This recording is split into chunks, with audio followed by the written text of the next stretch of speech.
The Sports Now and hosts Kenya opened its 2013 Eastern Central Africa Senior Challenge Cup with a draw against Ethiopia.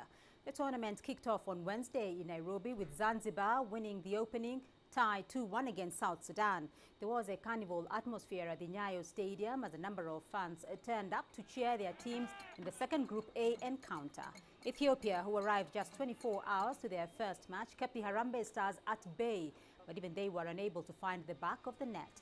Both teams would spurn several chances as the match ended goalless. The result means Zanzibar are on top of Group A with 3 points, followed by Kenya and Ethiopia, who have a point each, while South Sudan are last with no point after losing to Zanzibar. We did not play well. We were playing long balls, but in the second half we needed to play in the flanks. At least it worked a bit. For about 10-20 minutes we played well. And I'm hoping that we are going to work more because we have good offensive players and we need to stay with this ball. We are losing all the balls. And it's day 2 of the CECAFA Championships, which will see Group B in action featuring Tanzania, guest teams Zambia, Burundi and Somalia. Defending champions Uganda begin their campaign on Friday. With 13 titles under their belt, the Cranes are the most successful team in Africa's oldest tournament. In 2013, they will be seeking to extend this lead by winning their 3rd consecutive title. Coach Mitchell believes Rwanda, Kenya and Tanzania could be their biggest challengers alongside guest team Zambia. Uganda is using the competition as a build-up to next year's Africa Nations Championships in South Africa. They are pooled with Rwanda, Sudan and Eritrea in Group C with their first match against Rwanda. We respect Kenya as a country, we respect them so much, but we shall not be an easy nut to crack. I need to tell you that there are 3-4 teams like Tanzania and Rwanda mostly. They are with full squad, full World Cup and Africa Cup of Nations squad. So they are practically in some kind of advantage in front of us, other teams. But no matter, I believe in work we have done. CECAFA is showroom where coaches, where players are making the exhibition of themselves, their football and personal identity, and us as a team to have team identity, so that this will help us in the upcoming competition, Africa Cup of Nations, what is our ultimate target to go to Morocco 2015. And to athletics now, and South Africa will soon challenge the likes of Kenya and Ethiopia for long-distance running supremacy. And that's the view of Olympic silver medalist Ilana Meyer.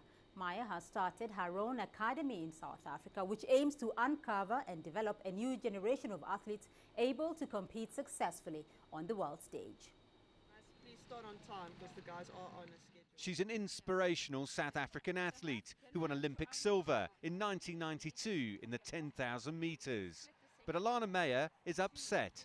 She's disappointed that the country's production line of long-distance runners appears to have dried up. Athletics South Africa is currently in a mess, both structurally and financially, and the athletes are the ones suffering. I would love to believe we are rock bottom because, then we can really start building again. People love watching athletics when the Olympics is on. But in the 3 years in between, there's no support, there's no interest. That really has to change. But Ilana has decided to take matters into her own hands. With the help of a friend, she set up EnduroCAD, an organisation that's dedicated to helping long-distance runners. EnduroCAD is an academy to facilitate excellence, and we really want to give athletes the opportunity to have an insight into the world of international athletics, to see the opportunities there and to actually, learn from people that's been there. We want to take athletes from being good national athletes, really back into the international arena. As part of the course, the athletes are tested using the best available sports science knowledge.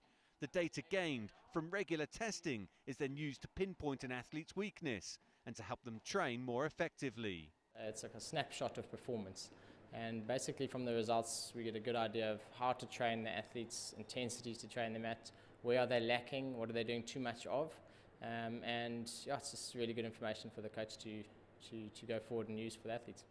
For the athlete, the process can be nerve-wracking, but they can also see the benefits to having this kind of input.